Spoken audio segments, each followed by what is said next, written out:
In 1953, a mother in West Virginia could feed her husband and 4 children breakfast for 11 cents. 11 cents. She used lard, day-old bread, and 1 egg.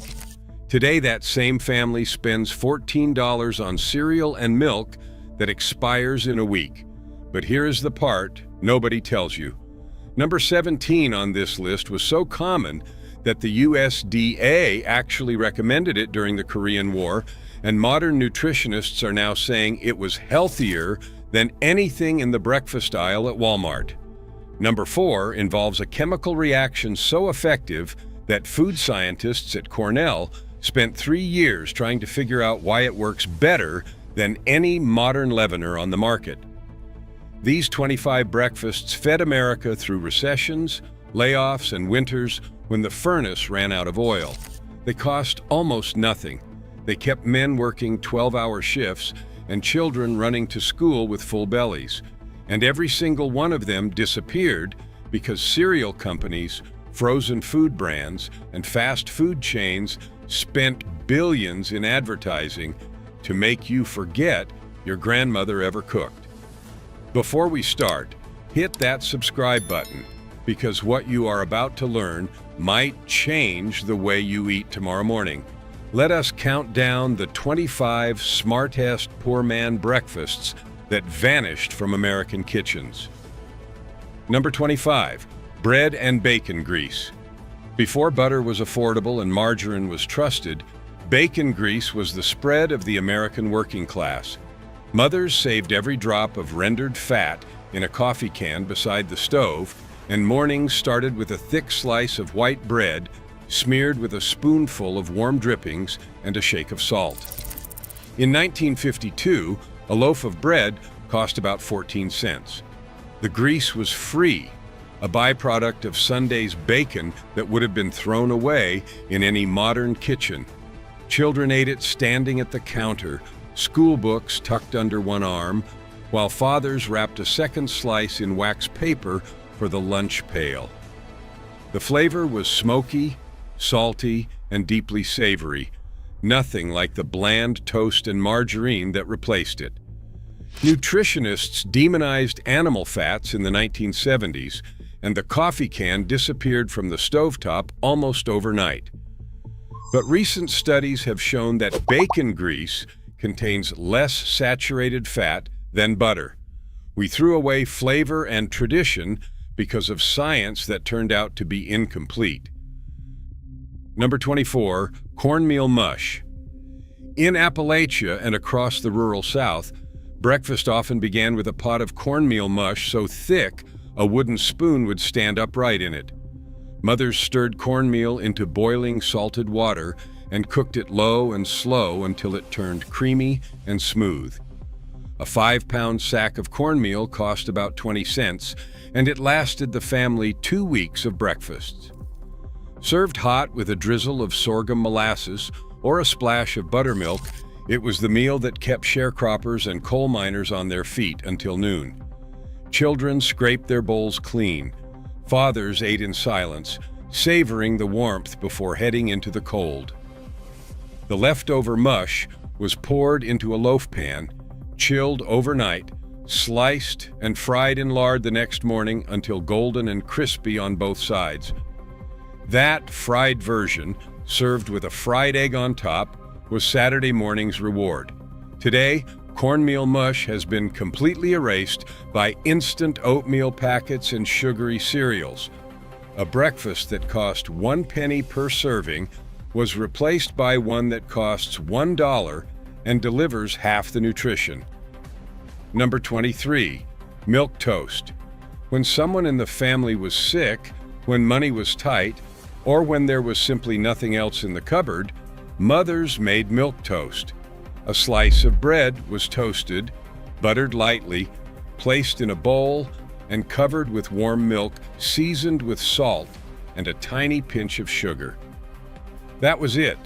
The bread softened into a warm, comforting porridge-like meal that went down easy and cost almost nothing. In the 1950s, milk was delivered to the doorstep for about 20 cents a quart. Combined with day-old bread, milk toast fed children who had upset stomachs and adults who had empty wallets equally well. The simplicity was the point. No skill required, no special ingredients, just warmth and sustenance in a bowl. By the 1970s, milk toast had vanished entirely, replaced by canned soup and crackers. But anyone who grew up eating it will tell you that nothing since has matched its quiet, gentle comfort on a cold morning. Number 22, red-eye gravy and biscuits. In the rural South, country ham was sliced thin, fried hard in a cast-iron skillet, and the pan was deglazed with black coffee. That was red-eye gravy. The name came from the reddish eye of fat that formed in the center of the gravy when it settled. Mothers split open fresh buttermilk biscuits and ladled that thin, salty, coffee-tinged gravy over the top. The combination was savory, bitter, and rich all at once. A country ham cost about 45 cents a pound in 1954, but it was so salty and intense that a single slice could flavor the whole pan. The coffee was already brewed. The biscuits were made from flour, lard, and buttermilk that cost pennies. The whole breakfast fed 6 for less than a quarter. Red-eye gravy cannot be found in any restaurant chain in America today. It is too simple, too regional, and too tied to a way of cooking that requires a cast-iron skillet seasoned by decades of use. Fast food killed it, but the flavor haunts everyone who ever tasted it. Number 21, oatmeal with lard. Before brown sugar and maple syrup became standard oatmeal toppings, families who could not afford sweeteners stirred a spoonful of lard and a pinch of salt into their morning oats. The fat made the oatmeal rich and filling, stretching a bowl that might have left a working man hungry by 9 o'clock into fuel that lasted until lunch. A canister of rolled oats cost about 19 cents in 1955. The lard was already sitting by the stove. Children did not love it. They ate it because there was nothing else, and because mothers stood at the stove watching until every spoonful was gone. The unsweetened, savory version of oatmeal has been completely forgotten. Today we drown oats in sugar, honey, and flavored syrups, never realizing that the original American way to eat oatmeal was salty, fatty, and simple. Nutritionists now recommend adding healthy fats to oatmeal for sustained energy. Our great-grandmothers figured that out 70 years ago with a tin of lard. Number 20, fried egg sandwich. Not the elaborate creations on Instagram with avocado and sriracha. The 1950s fried egg sandwich was one egg, fried in bacon grease until the edges laced brown and crispy, slapped between 2 slices of white bread with salt and pepper. That was breakfast, lunch, and sometimes dinner. Eggs cost about 60 cents a dozen in 1956. 1 egg per sandwich meant breakfast for the whole family cost less than a dime. Factory workers ate them wrapped in newspaper on the bus. Children ate them at the kitchen table while mothers packed lunches. The bread soaked up the runny yolk, and the grease from the pan gave it a flavor that no amount of artisan sourdough could replicate. We have turned the fried egg sandwich into a gourmet item that costs $8 at a brunch spot. In 1955, it was the cheapest meal a mother could make, and it was perfect exactly the way it was. Number 19, tomato gravy. First pattern break. In the Ozarks and across the Upper South, tomato gravy was the answer when the pantry held nothing but canned tomatoes and flour. Mothers made a simple roux with bacon drippings and flour, then stirred in a can of stewed tomatoes, mashing them into a thick, tangy gravy that was ladled over biscuits or cornbread. The whole dish cost less than 15 cents and could feed a table of 8. The acidity of the tomatoes cut through the richness of the fat, creating something that tasted far more complex than its ingredients had any right to. During the Depression, tomato gravy kept entire communities alive. By the 1950s, it had become a breakfast tradition so embedded in rural culture that families never thought to write the recipe down. Everyone just knew. When those families moved to cities for factory jobs, tomato gravy stayed behind. Their children grew up on toast and jelly and never learned that their grandmothers started every morning with something better. Food historians at the University of Mississippi have called tomato gravy one of the most important lost dishes in American culinary history. It fed millions, and almost nobody remembers it. Number 18, creamed chipped beef. Soldiers brought this one home from the war and it stuck. Dried beef, shredded and simmered in a white flour gravy, spooned over toast. The military called it by a name we cannot say on this channel. Mothers called it creamed beef on toast and served it every Tuesday. A jar of dried chipped beef cost about 30 cents in 1955, and it made enough for the whole family. The gravy was nothing but butter, flour, and milk, the cheapest white sauce imaginable. Children loved it or hated it. There was no middle ground, but it was hot, salty, filling, and ready in 10 minutes. Veterans ate it with a strange nostalgia, remembering mess halls and muddy camps. By the 1980s, dried chipped beef had disappeared from most grocery stores, replaced by deli meats and pre-made breakfast sandwiches. A dish that fed an entire generation of American men through the worst war in history, then fed their families for decades after, simply vanished. Number 17, flour gravy and biscuits. Second pattern break. Controversy incoming. This is the breakfast that the USDA actually promoted during the Korean War because it was cheap and filling and could be made with pantry staples that lasted for months. Mothers made a roux with 2 tablespoons of lard and 2 tablespoons of flour, cooked it until golden, then slowly whisked in milk until it thickened into sawmill gravy. Poured over split biscuits, it was the foundation of the Southern breakfast. The entire meal cost less than a dime. But here is what the food industry does not want you to know. When cereal companies like Kellogg's and General Mills launched their national advertising campaigns in the 1950s and the 1960s, they specifically targeted families who made biscuits and gravy. The message was clear: modern mothers serve cereal. Old-fashioned mothers stand over a stove. It worked. Within a generation, homemade biscuits and gravy went from daily breakfast to weekend novelty. Those companies made billions selling cornflakes to families who had been eating better for free. Meanwhile, sawmill gravy contains flour, fat, and milk.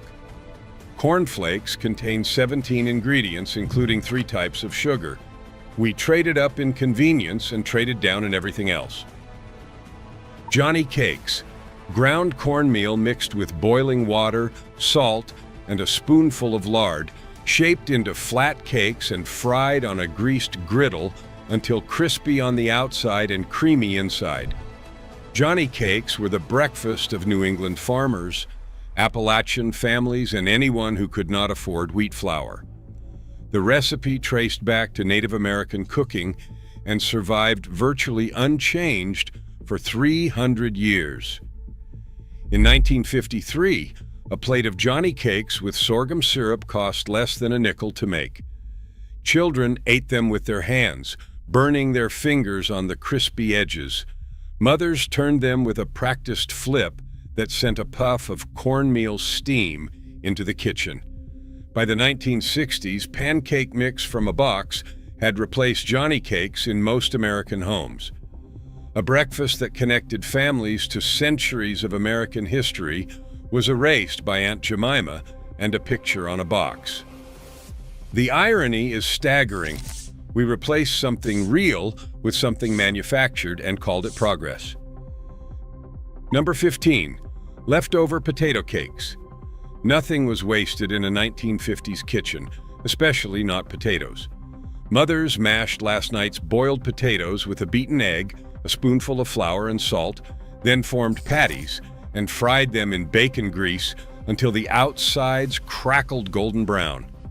Served alongside eggs or on their own with ketchup, potato cakes turned yesterday's side dish into this morning's main course.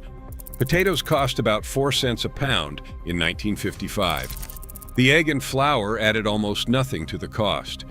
Children fought over the crispiest cakes, the ones where the edges had gone almost black in the hot fat. This was recycling before anyone used the word. It was resourcefulness baked into the daily rhythm of the kitchen. Today we throw away leftover potatoes without a second thought. In 1955, that would have been unthinkable. Number 14. Coffee soup. This one shocks people, but it was absolutely real. In Scandinavian American communities across Minnesota, Wisconsin, and the Dakotas, breakfast was a bowl of stale bread torn into pieces, covered with hot black coffee and topped with cream and sugar. Coffee soup! It sounds terrible until you realize it is essentially a warm bread pudding made in 2 minutes with ingredients every household already had. Immigrant families brought this tradition from Sweden and Norway, where it was called kaffeost, or simply bread and coffee. By the 1950s, it had become a quiet daily ritual in farm kitchens across the upper Midwest. The coffee softened the bread into a warm, sweet mush that children actually loved. It cost virtually nothing. It used bread that would otherwise go stale, and it delivered caffeine to adults and calories to children in the same bowl. When supermarkets brought packaged donuts and toaster pastries to rural Minnesota, coffee soup disappeared within a single generation. Nobody wrote it down. Nobody thought it was worth preserving, but the families who remember it will tell you it was the taste of a farmhouse kitchen at dawn. Number 13. Hoe cakes with syrup. A hoe cake was nothing more than cornmeal, water, and salt, cooked on a greased skillet.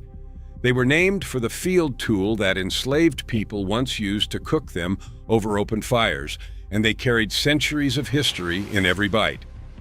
By the 1950s, they had become the everyday breakfast of rural black families across the South, cooked on cast iron and served with cane syrup or sorghum. A single bag of cornmeal could make hoe cakes for a month. The batter was stirred together in seconds, poured into the hot skillet, and flipped once when bubbles formed. The result was crispy, slightly sweet, and more satisfying than any pancake from a mix. The Civil Rights era and the Great Migration carried families north and west, and hoe cakes stayed behind. Children who grew up eating them in Mississippi woke up in Chicago and Detroit eating toast. The tradition broke quietly, without ceremony. Today, hoe cakes survive in the kitchens of grandmothers who refuse to let go. Everywhere else, they are gone. Number 12. EGG in a hole. Take a slice of bread. Cut a circle out of the center with a glass. Fry the bread in butter. Crack an egg into the hole. Cook until the white sets and the yolk stays runny. That was egg in a hole, and it was the cleverest breakfast trick of the 1950s. Mothers made it because children who refused fried eggs and children who refused toast would somehow eat both when they arrived together, looking like a surprise. The cutout circle was fried alongside and used for dipping. Nothing was wasted, not even the bread scrap. A single egg, a single slice of bread, a pat of butter. Breakfast for a child for 3 cents. The name changed from state to state. Toad in a hole, egg in a basket, one-eyed Jack. But the trick was universal. It vanished when toaster pastries and frozen waffles promised mothers they could skip the skillet entirely. Speed replaced cleverness. and breakfast lost its only magic trick. Number 11. Scrapple, third pattern break. In Pennsylvania Dutch country, scrapple was not just breakfast, it was identity. Butchers combined pork scraps, liver, and cornmeal into a loaf that was chilled, sliced, and fried until the outside shattered like glass and the inside stayed soft and savory. Every part of the hog went into scrapple, snouts, hearts, tongues, and trimmings that modern shoppers would not recognize. By 1955, scrapple sold for about 20 cents a pound at butcher shops from Lancaster to Allentown, cheaper than bacon and twice as filling. The smell of frying scrapple on a Saturday morning was the smell of Pennsylvania itself, sweet pork and toasted corn drifting through screen doors and across front porches. Children drowned it in maple syrup. Adults ate it with eggs and black coffee. But scrapple could not survive the supermarket revolution. Its short shelf five and regional identity made it impossible to scale nationally. The shrink-wrapped versions that eventually appeared in freezer cases were pale, rubbery imitations that insulted the original. As independent butchers closed, the recipes that could not be mass-produced vanished with them. Today, scrapple survives in a few diners and farmers markets. But the breakfast that once defined an entire region's morning table has been reduced to a curiosity. Number 10. Fried cornmeal and molasses. Leftover cornmeal mush from yesterday's breakfast. Sliced thick, fried hard in lard, and drizzled with blackstrap molasses. This was the breakfast that fueled cotton mills, rail yards, and factory floors across the working-class South. Blackstrap molasses cost about 15 cents a jar in 1956 and was one of the richest sources of iron and calcium available to families who could not afford fresh fruit or vegetables. The combination of fried cornmeal and molasses delivered carbohydrates, fat, and minerals in a single plate that cost less than a nickel. Children licked the sticky syrup off their fingers. Mothers ate standing at the stove, already thinking about supper.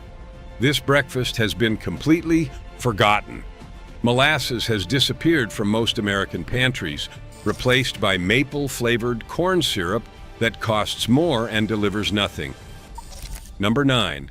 Grits and red-eye gravy. Grits cooked slowly in salted water until creamy, topped with the same ham gravy deglazed with coffee from number 22. Together they created something greater than either could manage alone. The grits absorbed the salty, bitter gravy, and every spoonful delivered a combination of textures and flavors that modern breakfast simply cannot touch. A pound of grits cost about 10 cents and could make breakfast for a week. The gravy came free from yesterday's ham. This was the breakfast of the Carolina Piedmont, the Georgia Wiregrass Country, and the Alabama Black Belt. It belonged to a place and a people. And when those people left the land for factories and offices, grits and red-eye gravy could not follow. Fast food breakfast replaced it. Drive-through biscuits replaced it. Something was lost that a McMuffin will never replace. Number 8. Fried moosh and eggs. This was the Midwestern cousin of the Southern cornmeal breakfast. Mothers in Ohio, Indiana, and Iowa fried slabs of chilled cornmeal mush until crackling crisp and served them alongside fried eggs, the yolks broken and mixed into the mush on the plate. A farm breakfast that cost almost nothing and stuck with a man through a morning of hard labor. The crunch of the fried mush against the soft, runny yolk was a texture combination that no modern breakfast food has replicated. Cereal is soft, toast is dry, pancakes are spongy. Nothing crunches and oozes the way fried mush and eggs did at 6 in the morning in a farmhouse kitchen with frost on the windows. Number 7. Buttermilk biscuits and sorghum. Fourth pattern break. The biscuit itself was the masterpiece. Flour, lard, buttermilk, salt, and a pinch of baking soda. Mixed fast, handled as little as possible, cut with an overturned glass, and baked in a screaming hot oven until the tops blistered golden. Mothers who could make proper biscuits were respected in their communities the way athletes are respected today. It was a skill that took years to develop and seconds to ruin. The biscuits came out of the oven steaming, split open, and drizzled with sorghum syrup so dark and thick it moved like honey in January. A 25-pound sack of flour cost about $1.50 in 1955. Lard cost pennies. Buttermilk was a byproduct of churning that farmers practically gave away. The whole breakfast cost almost nothing, and it was the best thing most people ate all day. When Pillsbury introduced refrigerated biscuit dough in the 1960s, homemade biscuits began their long, slow death. A skill that had been passed from mother to daughter for 200 years was replaced by a cardboard tube that pops when you twist it. We traded mastery for convenience, and breakfast has never recovered. A slice of toast spread with bacon drippings and then topped with a spoonful of homemade grape or apple jelly. Sweet, savory, salty, and fatty in a single bite. This was the breakfast that children in the 1950s remember most vividly. The warm grease melted into the toast. The cold jelly sat on top, and the contrast was extraordinary. Families who kept jelly and families who kept bacon grease, which was nearly everyone, had this combination in their repertoire. It cost nothing extra. It used what was already there, and it tasted like home. Number 5. Rice and milk. Cold leftover rice from last night's supper, placed in a bowl, covered with cold milk, and sprinkled with sugar. That was breakfast for millions of American families, particularly in the South and in Asian American communities across the West Coast. The rice was already cooked. The milk was already bought. The sugar was a luxury that cost 4 cents a pound. The whole thing came together in 30 seconds, with no cooking and no dishes beyond the bowl and spoon. It was the original cold cereal, predating every boxed product on the supermarket shelf. And it was better. The rice had texture. The milk stayed cold. The sugar dissolved slowly. We replaced it with Rice Krispies and called it innovation. Number 4. Clabber and cornbread. Clabber was raw milk left to sour naturally at room temperature until it thickened into a tangy, yogurt-like curd. Mothers crumbled cold cornbread into a glass, poured clabber over it, and handed it to their children. This was breakfast across the rural South before pasteurization and refrigeration made clabber impossible to produce safely. The naturally occurring probiotics in clabber made it one of the healthiest foods available to poor families. Modern food scientists have confirmed that the lactic acid fermentation in clabber produces beneficial bacteria identical to those found in expensive probiotic supplements. A food that cost nothing was doing what a $15 bottle of pills does today. When pasteurized milk became standard in the 1950s and the 1960s, clabber vanished. The bacteria that made it were killed before the milk ever reached the kitchen. A centuries-old breakfast tradition was erased by public health policy that solved one problem and created another. Number 3. Water gravy and biscuits. When there was no milk for sawmill gravy and no meat for red-eye gravy, there was water gravy. Flour browned in lard, thinned with water, seasoned with salt and black pepper, poured over biscuits. That was it. The The poorest breakfast on this list, and arguably the most important. Water gravy kept families alive during the Depression and lingered through the 1950s in pockets of Appalachia and the Deep South where poverty never fully retreated. The trick was browning the flour long enough to develop a nutty, toasted flavor that masked the absence of milk or meat. Mothers who could make water gravy taste good were performing a kind of alchemy. They turned flour, fat, water, and will into something a child would eat without crying. This breakfast has no modern equivalent. It exists only in the memories of people who grew up poor enough to need it and proud enough to remember it. Number 2, fried bread dough. When bread was baked at home, and through the early 1950s it often was, mothers would pinch off balls of raw yeast dough, flatten them, and fry them in hot lard until they puffed golden and hollow inside.